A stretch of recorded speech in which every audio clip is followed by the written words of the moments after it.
जय हिंद दोस्तों, स्वागत है आपका अपने यूट्यूब चैनल शिक्षा दर्शन में।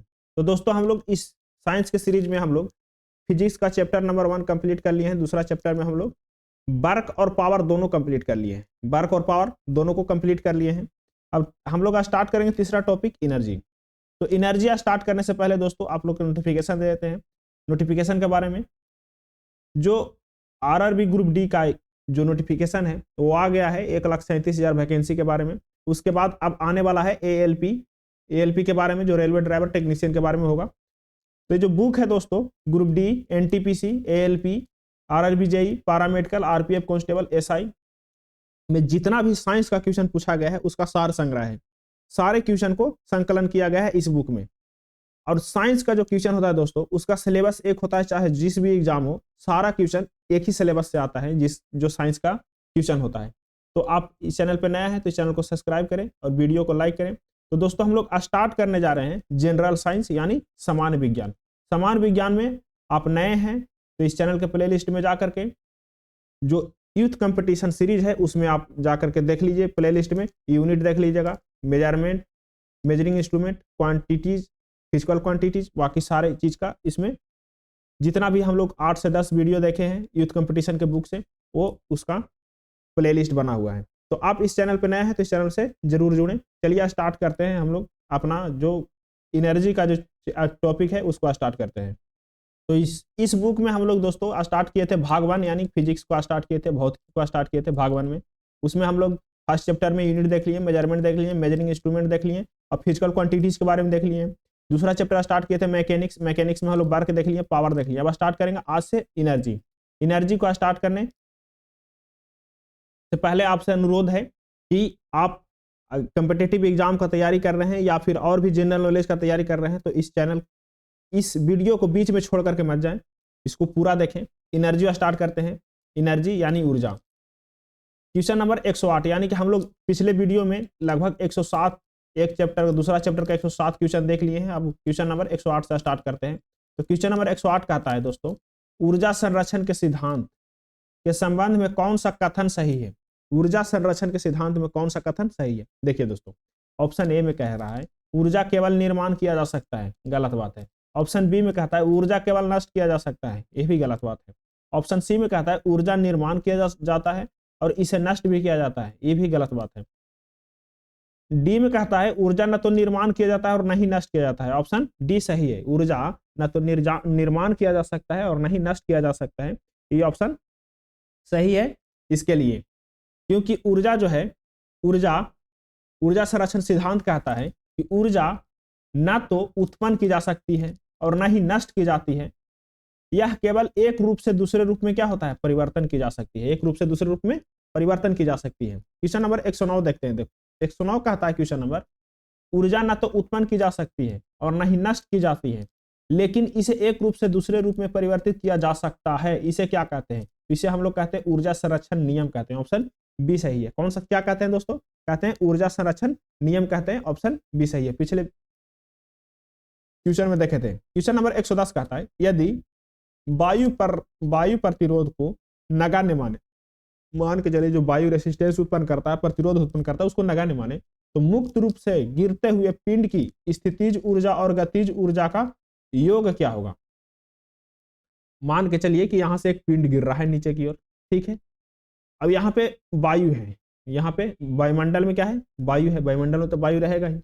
अब वायुमंडल में वायु जैसे इसमें प्रतिरोध उत्पन्न कर रहा है, या बॉल नीचे आ रहा है या पिंड नीचे आ रहा है, तो इसमें कुछ प्रतिरोध उत्पन्न कर रहा है। इसको अगर जो हम नगण्य मान लेंगे, इसको हम खत्म कर देंगे, कहेंगे कि कोई प्रतिरोध उत्पन्न नहीं कर रहा है, उसको खत्म कर देंगे। तो बोल रहा है कि स्थितिज ऊर्जा और गतिज ऊर्जा का योग क्या होगा, माने कि काइनेटिक एनर्जी और प्लस पोटेंशियल एनर्जी का योग क्या होगा? तो इसका योग होगा दोस्तों, तो उसका योग स्थिर रहेगा। ऑप्शन डी सही है, स्थिर रहेगा। देखिए कैसे स्थिर रहेगा? स्वतंत्र रूप से गिरते हुए किसी पिंड की स्थितिज ऊर्जा धीरे धीरे घटती है। जैसे जैसे उसका हाइट कमते जाएगा, उसका हाइट जैसे जैसे पृथ्वी की ओर आता जाएगा, सरफेस की ओर आता जाएगा, तो उसकी स्थितिज ऊर्जा क्या होगी? घटती जाएगी। यह ऊर्जा संरक्षण के नियम के अनुसार कार्य करती है, क्योंकि जब वस्तु स्वतंत्र रूप से नीचे की ओर गिरता है तो इसकी स्थितिज ऊर्जा, गतिज ऊर्जा में गतिज ऊर्जा में क्या होगा, रूपांतरित होते जा, जैसे ही स्थितिज ऊर्जा रहेगी हाइट पे रहेगी तो कमेगी, और गतिज ऊर्जा का मान क्या होगा, बढ़ेगा। तो स्थितिज ऊर्जा गतिज ऊर्जा में क्या होगा, रूपांतरित होते जाएगी। किसी भी बिंदु पर गतिज ऊर्जा तथा स्थितिज ऊर्जा का मान हमेशा क्या रहेगा, समान रहेगा। जैसे अब यहाँ से पिंड गिर रहा है, एक पिंड गिर रहा है, यहाँ से पिंड गिर रहा है, तो इसका जैसे ही नीचे आ रहा है तो यहाँ का स्थितिज ऊर्जा, यहाँ का स्थितिज ऊर्जा और काइनेटिक एनर्जी और पोटेंशियल एनर्जी का योग क्या होगा, जितना होगा उतना ही इस पॉइंट पे भी होगा, इस पॉइंट पे भी होगा, मतलब कि सारे पॉइंट पे क्या होगा, स्थिर रहेगा काइनेटिक एनर्जी और पोटेंशियल एनर्जी का योग। क्वेश्चन नंबर देखिए 111 कहता है, क्वेश्चन नंबर 111 कहता है दोस्तों, जब आप एक रबर बैंड खींचते हैं, रबर का बैंड खींचते हैं तो हस्तांतरित ऊर्जा के रूप में, तो हस्तांतरित ऊर्जा के रूप में संग्रहित होता है। जब एक रबर बैंड है, ठीक है, उसको हम खींचे तो उसमें कौन सी ऊर्जा उसमें हस्तांतरित रूप में संग्रहित होता है, कौन सी ऊर्जा के रूप में संग्रहित होता है, तो ऊर्जा जो होता है स्थितिज ऊर्जा के रूप में संग्रहित होता है। कौन सी ऊर्जा, स्थितिज ऊर्जा के रूप में संग्रहित होता है, ऑप्शन ए सही है। कहता है किसी वस्तु में उसके विशेष अवस्था या स्थिति के कारण कार्य करने की क्षमता को स्थितिज ऊर्जा कहते हैं। क्या कहते हैं, किसी वस्तु में उसकी विशेष अवस्था माने खिंचाव, दबाव, स्थिति के कारण कार्य करने की क्षमता, यानी कि उसमें कुछ ऊर्जा उत्पन्न होती है, उसको क्या कहते हैं, स्थितिज ऊर्जा कहते हैं। जैसे बांध में इकट्ठे पानी का ऊर्जा क्या है, स्थितिज ऊर्जा है। तनी हुई स्प्रिंग में ऊर्जा क्या है, स्थितिज ऊर्जा है। स्थितिज ऊर्जा का एसआई मात्रा क्या होता है, जूल। अब स्थितिज ऊर्जा रहे या गतिज ऊर्जा रहे, है क्या, ऊर्जा का एसआई मात्रा जूल ही होता है, ठीक है। जब हम एक रबड़ बैंड को खींचते हैं तो रबड़ भी खींची हुई स्थिति में रहता है, जैसे खींचा हुआ, तनी हुई या स्प्रिंग हो गया, खींचा हुआ रबड़ हो गया, सेम ही है। इसमें भी हस्तांतरित ऊर्जा क्या होगा, स्थितिज ऊर्जा के रूप में ही संग्रहित होगा। किसके रूप में, स्थितिज ऊर्जा के रूप में ही संग्रहित होगा।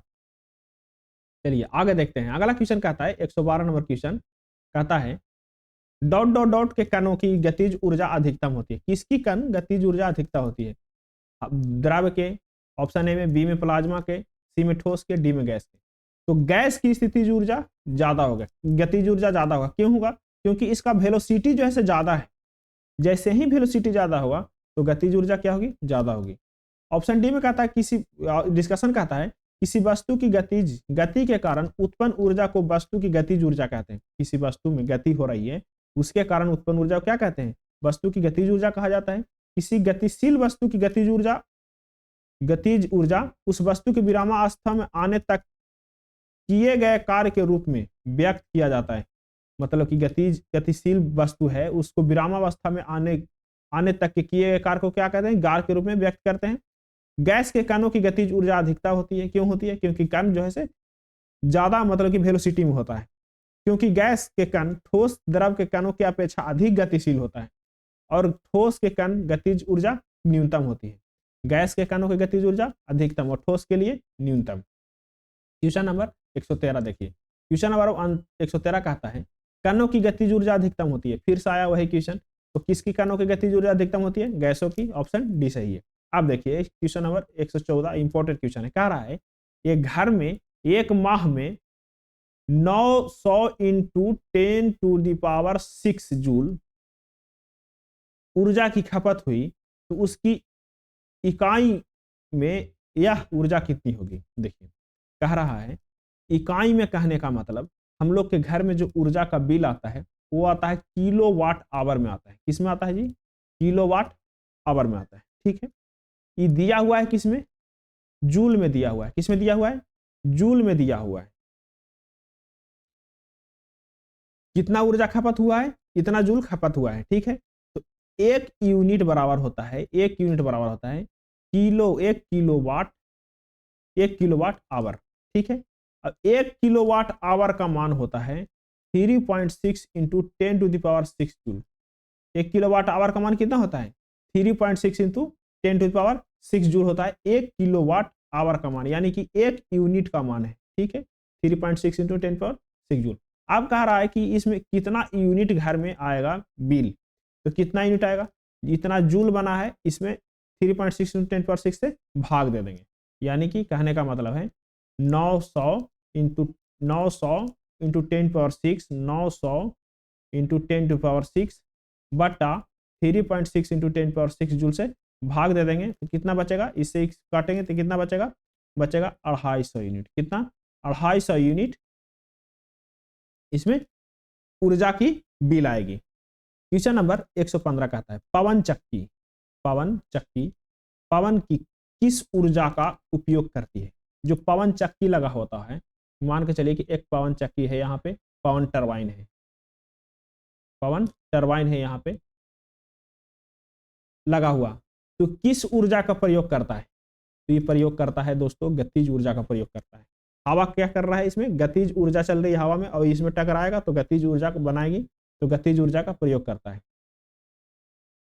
अब कहता है इस डिस्कशन कहता है ऑप्शन बी सही, डिस्कशन कहता है पवन चक्की आशय वायु से गतिज ऊर्जा को लेकर के उसे उपयोगी यांत्रिकी यानी मैकेनिज्म अथवा विद्युत ऊर्जा के रूप में परिवर्तित करता है। ठीक है, या हवा में रैखिक गति को पंखों से घूर्णीय गति में बदल देती है। मतलब कि रैखिक गति चल रहा है, हवा ऐसे ऐसे चल रहा है, ऐसे ऐसे चल रहा है, लेकिन इसको घूर्णीय गति में बदल देती है पंख के द्वारा।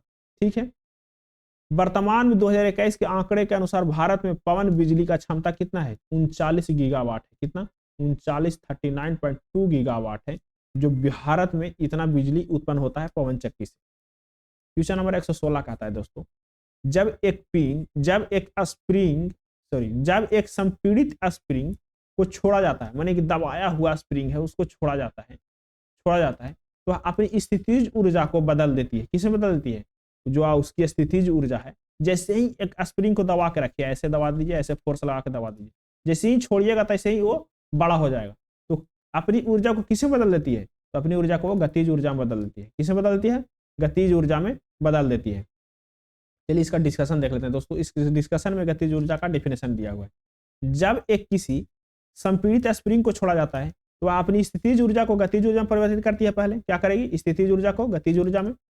सामान्यतः ऊर्जा दो प्रकार का होता है, कौन कौन सी, एक गतिज ऊर्जा, एक स्थितिज ऊर्जा। अब गतिज ऊर्जा किसको कहेंगे, स्थितिज ऊर्जा किसको कहेंगे, इसका डिफिनेशन देख लेते हैं। इसको बोलते हैं गतिज ऊर्जा को काइनेटिक एनर्जी। ठीक है, जब किसी वस्तु में उसकी गति के कारण कार्य करने की क्षमता आ जाती है, उसकी गति के कारण क्या हो जाती है, कार्य करने की क्षमता आ जाती है, उसके क्या कहते हैं, गतिज ऊर्जा कहते हैं। उसको गति के कारण कार्य करने की क्षमता आ जाती है, उसको क्या कहते हैं, गतिज ऊर्जा कहते हैं। और गतिज ऊर्जा काइनेटिक एनर्जी का फॉर्मूला होता है गतिज ऊर्जा के द्रव्यमान गुने वेलोसिटी का स्क्वायर। क्या होगा, द्रव्यमान गुने वेलोसिटी के, काइनेटिक एनर्जी का फॉर्मूला हो जाता है हाफ इंटू द्रव्यमान गुने वेलोसिटी का स्क्वायर हो जाता है काइनेटिक एनर्जी का फॉर्मूला। चलिए आगे देखते हैं। गतिज ऊर्जा का फॉर्मूला होता है हाफ इंटू मास गुने वेलोसिटी स्क्वायर। गतिज ऊर्जा हमेशा जो है धनात्मक होता है। गतिज ऊर्जा क्या होता है, हमेशा पॉजिटिव ही होता है, धनात्मक ही होता है। अब आते हैं स्थितिज ऊर्जा की बात करते हैं, पोटेंशियल एनर्जी। जब किसी वस्तु में विशेष अवस्था या स्थिति के कारण कार्य करने की क्षमता आ जाती है, विशेष अवस्था यानी कि ऊपर रखा हुआ या नीचे रखा हुआ है, उसके कारण कार्य करने की क्षमता आ जाती है, उसे हम लोग स्थितिज ऊर्जा कहते हैं। जैसे तनी हुई स्प्रिंग की कमानी की ऊर्जा, बांध में संग्रहित पानी में ऊर्जा, मतलब कि जो डैम में पानी रहता है उसमें ऊर्जा। इसका फॉर्मूला जो होता है दोस्तों, इसका फॉर्मूला होता है स्थितिज ऊर्जा का mgh। क्या होता है, kinetic energy potential energy is equal to mgh होता है। ठीक है, m क्या है, मास है, g क्या है, ग्रेविटेशन है, और h क्या है, हाइट है। ये क्या है, स्थितिज ऊर्जा का फॉर्मूला। क्वेश्चन नंबर 117 कहता है दोस्तों, 117 कहता है एक वस्तु की स्थितिज ऊर्जा में इसकी ... के साथ वृद्धि होती है। स्थितिज ऊर्जा में वृद्धि होती है, किसके कारण वृद्धि होती है, तो स्थितिज ऊर्जा में ऑप्शन ए में कहता है वेग, बी में कहता है विस्थापन, डी में कहता है ऊंचाई, और बी में कहता है ऊंचाई और डी में कहता है दूरी। देखिए इसमें किससे रिलेशन है, एम बढ़ेगा, मास बढ़ेगा तो स्थितिज ऊर्जा बढ़ेगी, जी तो कांस्टेंट रहेगा, एच बढ़ेगा तो स्थितिज ऊर्जा बढ़ेगी। तो क्या कहता है किसके वृद्धि के कारण, तो ऊंचाई के वृद्धि के कारण क्या होता है, स्थितिज ऊर्जा में वृद्धि होती है। ऊंचाई में वृद्धि के कारण क्या होता है, स्थितिज ऊर्जा में वृद्धि होती है। ऑप्शन बी सही है। क्वेश्चन नंबर 118 देखते हैं दोस्तों। क्वेश्चन नंबर 118 कहता है भाई कि निम्न में से कौन सी ऊर्जा किसी वस्तु की ऊंचाई के साथ बदलती है। तो कौन सी ऊर्जा जो है किसी वस्तु की ऊंचाई के साथ बदलती है? तो स्थितिज ऊर्जा जो है ऑप्शन डी सही है, ऊंचाई के साथ बदलती है, मास के साथ ही बदलेगी। क्वेश्चन नंबर 119 कहता है किसी वस्तु द्वारा अपनी स्थिति या आकार लेने की वजह से लगने वाली ऊर्जा को कहते हैं। किसी वस्तु में अपनी स्थिति या आकार लेने की वजह से लगने वाली ऊर्जा को क्या कहते हैं? उसको कहते हैं स्थितिज ऊर्जा कहते हैं, पोटेंशियल एनर्जी कहते हैं।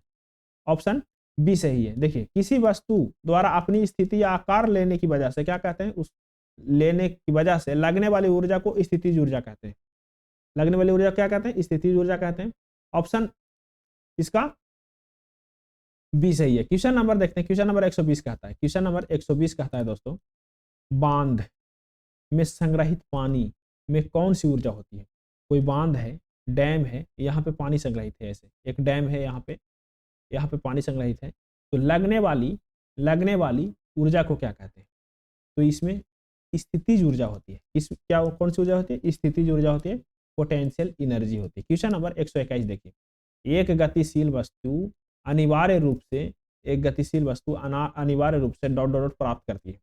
तो गतिशील है तो गतिज ऊर्जा ही प्राप्त करेगी। इसका फॉर्मूला क्या होता है दोस्तों? काइनेटिक एनर्जी का। तो काइनेटिक एनर्जी का फॉर्मूला होता है हाफ mv²। ठीक है, इसका फॉर्मूला होता है। क्वेश्चन नंबर 122 देखिए, एक कार उच्च गति से चल रही है, यानी कि ज्यादा स्पीड से चल रही है, यह किस ऊर्जा से युक्त है? यानी किस ऊर्जा है इसमें उच्च गति से चल रही है? तो गति कर रही है तो काइनेटिक एनर्जी यानी गतिज ऊर्जा ही होगा। ठीक है, ऑप्शन डी सही है। क्वेश्चन नंबर 123 कहता है, निम्नलिखित में से कौन सी ऊर्जा सदैव धनात्मक होती है? तो सदैव धनात्मक कहने का बात हो गया तो सिर्फ और सिर्फ गतिज ऊर्जा जो है सदैव धनात्मक होती है, यानी कि पॉजिटिव होती है। ऑप्शन बी सही है, हम लोग डिस्कशन में देखे थे पिछले क्वेश्चन में। क्वेश्चन नंबर 124 कहता है, ऊर्जा का व्यावसायिक इकाई क्या है? तो ऊर्जा का व्यावसायिक इकाई है किलोवाट घंटा, या इसको बोलते हैं हिंदी भाषा में, सरल भाषा में यूनिट। तो इसमें क्या दिया हुआ है? किलोवाट घंटा। ऑप्शन ये सही है, ऊर्जा का व्यावसायिक यूनिट है ऑप्शन ये, किलोवाट घंटा। तो देखिए एक न्यूमेरिकल है, बहुत भयानक न्यूमेरिकल है। इसको बनाने के लिए आप वीडियो को पॉज कीजिए और आप बनाइए। कहता है 8 kg भार वाली लोहे की गेंद और 3 kg भार वाली एल्यूमिनियम की गेंद 20 मीटर की ऊंचाई से गिराई जाती है। पहला कौन सा कितना है? 8 kg। पहला कितना है? 8 kg वाला। दूसरा का कितना है? दूसरा का है 3 kg वाला, और दोनों को गिरा रहे हैं 8 मीटर की ऊंचाई से। ठीक है, भूमि से 10 मीटर की ऊंचाई पर उनमें निम्नलिखित में से कौन सी राशि समान होगी? भूमि से कितना मीटर ऊंचाई पर? 10 मीटर की ऊंचाई पर, यानी कि बीच में ही दोनों को रोकेंगे तो कौन सी राशि जो है समान होगी? ऑप्शन ए में कहता है गतिज ऊर्जा, बी में कहता है त्वरण, सी में कहता है स्थितिज ऊर्जा, और डी में कहता है वेग। देखिए दोस्तों, अब जब एम जो है मान के चलिए गतिज ऊर्जा और स्थितिज ऊर्जा और संवेग में, देखिए गतिज ऊर्जा का फॉर्मूला होता है काइनेटिक एनर्जी का। आप जान रहे हैं काइनेटिक एनर्जी का फॉर्मूला क्या होता है दोस्तों?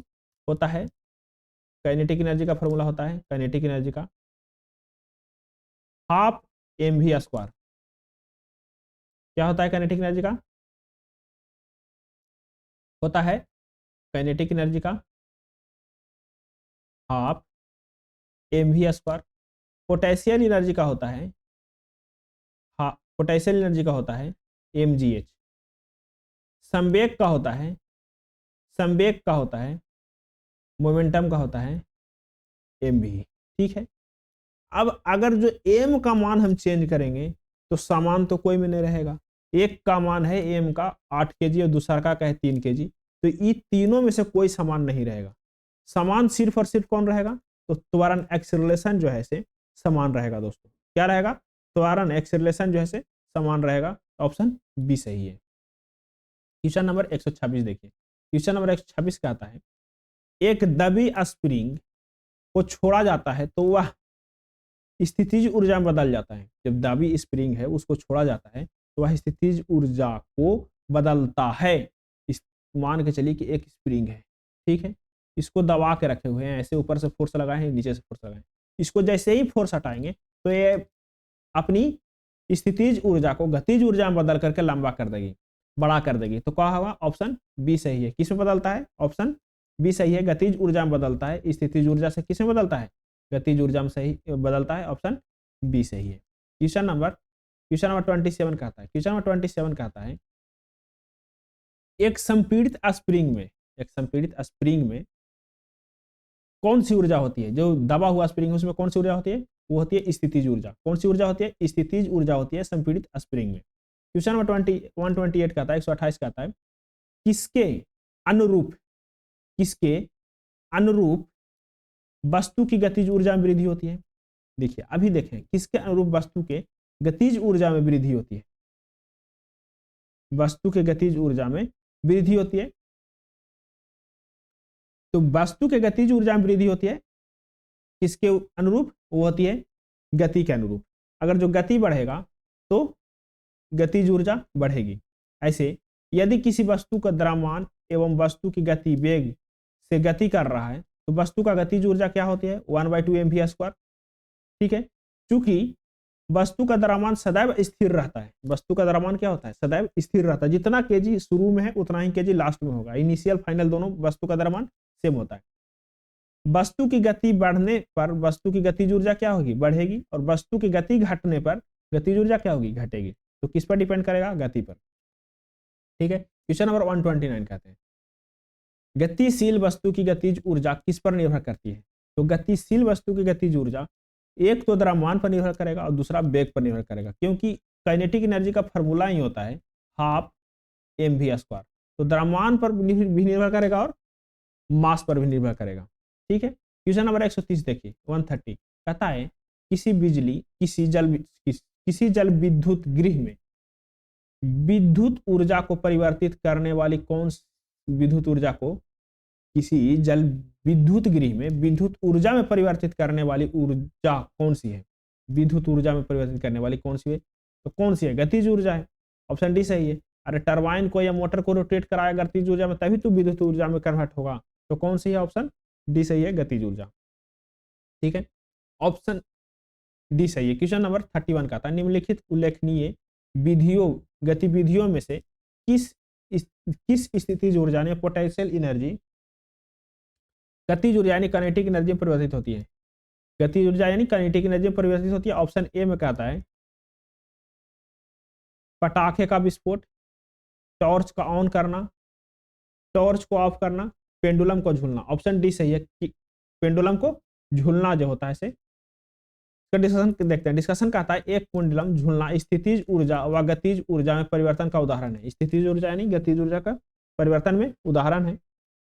बाकी पटाखे फूटना ये सब क्या है कि प्रकाश में उदाहरण है कि रासायनिक ऊर्जा को प्रकाश ऊर्जा में रूपांतरित होता है। क्वेश्चन नंबर 132 देखते हैं। 132 कहता है दोस्तों यदि एक वस्तु का संवेग 3 गुना कर दिया जाए तो उसकी गतिज ऊर्जा क्या होगी। बहुत अच्छा क्वेश्चन है। आप वीडियो को पॉज कीजिए और इस क्वेश्चन को बनाइए और बना करके आप कमेंट कीजिए। अगर आप आज हम लोग देखे हैं 132 क्वेश्चन तक देखे हैं, आप कल से स्टार्ट करेंगे फिर से अगले वीडियो में 133 से स्टार्ट करेंगे। दोस्तों लास्ट तक बने रहने के लिए धन्यवाद। आप इस चैनल पर नया है तो इस चैनल को जरूर सब्सक्राइब करें और जुड़ें